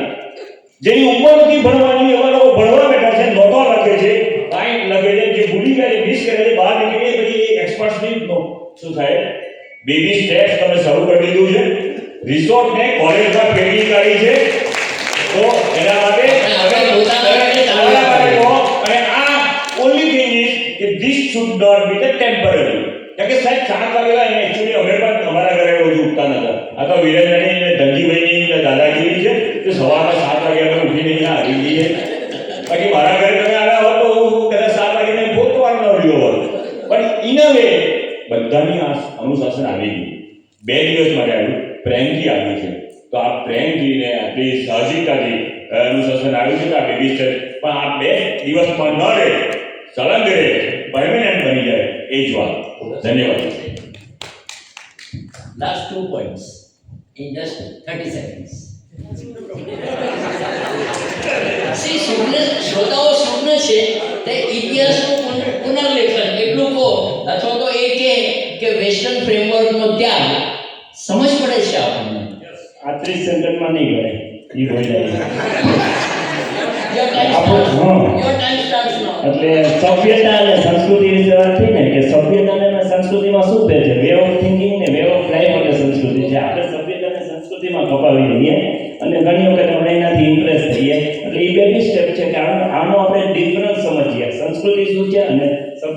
છે એ. પછી આઈક્યુ ઇક્યુ અને એસક્યુની વાત થઈ, એમાં મને એક સરસ પોઈન્ટ યાદ આવ્યો કે ઇકોનોમિક ડેવલપમેન્ટ જે છે એના માટેના ઇન્ડેક્સ છે, બધું આપણને અવેલેબલ છે, એમાં શું શું થઈ રહ્યું છે, એમાં ઓવર ડેવલપમેન્ટ છે, એ આપણને ખ્યાલ છે. હેપીનેસ ઇન્ડેક્સના પણ ઘણા બધા પેરામીટર છે અને એમાં કઈ કન્ટ્રી શું કામ કરે છે, કયું રાજ્ય કેવી રીતે કામ કરે છે, કયું ફેમિલી સ્ટ્રક્ચર કેવી રીતે છે, કઈ સંસ્થા કેવી રીતે છે, એ હેપીનેસ ઇન્ડેક્સમાં પણ મને એમ લાગે છે કે એસક્યુ ટેસ્ટ જે છે, આનંદનો ઇન્ડેક્સ જે છે એને માપી નથી શકાતો. આનંદનો ઇન્ડેક્સ જો માપી શકાતો હોય ને તો આના કંઈક અલગ પ્રકારના રિઝલ્ટ આવે અને એમાં આપણે કંઈક બેબી સ્ટેપ કરી શકીએ ને એ જ સ્ટેપ છે. એટલે આ 30 સેકન્ડ થઈ ગઈ. સમયના પાબંદ રહેવા માટે પ્લીઝ આપણે ચાય પે ચર્ચાનો એક ખૂબ મોટો વિષય છે. મને ત્યાંથી વિરેન ડોળા કાઢે છે એટલે માફ કરશો. હું કન્ક્લુડ કરું ત્યાર પછી આપણે આ વિષયનું સમાપન કરી દઈએ. Viren please, we would not be able to. Question શું છે જાણીએ ખાલી. કાયદો અને સમજણ બધામાં છે, અમલવારી કરવાની જરૂર છે. વાહ, થેન્ક યુ તમારા બધાના સહયોગ અને ઉત્સાહને માટે. આપણે રોજ પ્રાર્થના કરીએ છીએ અને કહીએ છીએ વસુદેવ સુતં દેવમ કંસચાણૂરમર્દનમ દેવકી પરમાનંદમ કૃષ્ણમ વંદે જગદગુરુ. આ જગદગુરુને બહાર બોલીએ છીએ એના બદલે જે આપણો પોતાનો છે એ કૃષ્ણના જગદગુરુત્વની જે વાત છે એ કૃષ્ણને સમજીએ ને તો એમાં બધું જ આવી જશે. અને એ જ વાત આપણા નોબેલ લોરિએટ અને વિશ્વમાન્ય કવિ રવિન્દ્રનાથ ટાગોરે પોતાના જે રાષ્ટ્રગીતમાં લખ્યું છે, આપણને આ વાત ખબર નથી કદાચ, એટલે આપણું ધ્યાન દોરી અને વિશ્વ ગુરુત્વની કૃષ્ણ વંદે જગત ગુરુત્વની વાત પૂરી કરીએ. આપણું રાષ્ટ્રગીત આપણને ખબર છે કે જન ગણ મન અધિનાયક જય ઇત્યાદિ. તવ શુભ નામે જાગે તવ આશીષ માંગે. આ પહેલી કડી આપણું રાષ્ટ્રગાન છે. એ 5 સ્ટ્રાન્ઝાનું બનેલું છે. એની આગળ આવી બીજી 4 સ્ટ્રાન્ઝા છે અને એની ત્રીજી સ્ટ્રાન્ઝા આપની સમક્ષ વાંચવાની પરમિશન લઈશ. પતન અભ્યુદય બંધુર પંથા યુગ યુગ ધાવિત ધાત્રી હે ચિર સારથી તવ રથ ચક્રે મુખરિત પદ પથદિન રાત્રિ દારુણ વિપ્લવ માસે તવ શંખ ધ્વનિ વાજે સર્વ સંકટ દુઃખ ત્રાતા જનગણ પથ પરિચાયક જય હે ભારત ભાગ્ય વિધાતા. આ હે ચિર સારથી અને તવ શંખ ધ્વનિ વાજે એ કોની વાત છે? પંચમ જ્યોર્જની? નો. આ જે ચિર સારથી છે એ તો કૃષ્ણ છે અને જેનું પથદર્શન બધા જ યુગોમાં થયું છે અને જેનો શંખધ્વનિ સૌથી પહેલો શંખધ્વનિ પાંચજન્યનો કૃષ્ણએ ફૂંક્યો છે. આ જે શંખધ્વનિ અને રથ સારથ્ય કરનારા, બે રથની વચ્ચે સમતુલા રાખનારા, બે સેનાઓની વચ્ચે ઊભા રહેનારા, આપણી પાસે વાહનને માટે એક્સિલરેટર જ હોય અને બ્રેક ન હોય તો એ ન ચાલે. અને કેવળ સ્પીડોમીટર હોય અને જીપીએસ અથવા તો હોકાયંત્ર ન હોય તો એ ન ચાલે. આપણને દિશા પણ જોઈએ છે અને ગતિ પણ જોઈએ છે અને એના માટે વિશ્વગુરુ જે હતો, છે અને રહેશે એવા કૃષ્ણ વંદે જગદગુરુ સિવાય આપણો ઉદ્ધાર નથી. Thank you so much.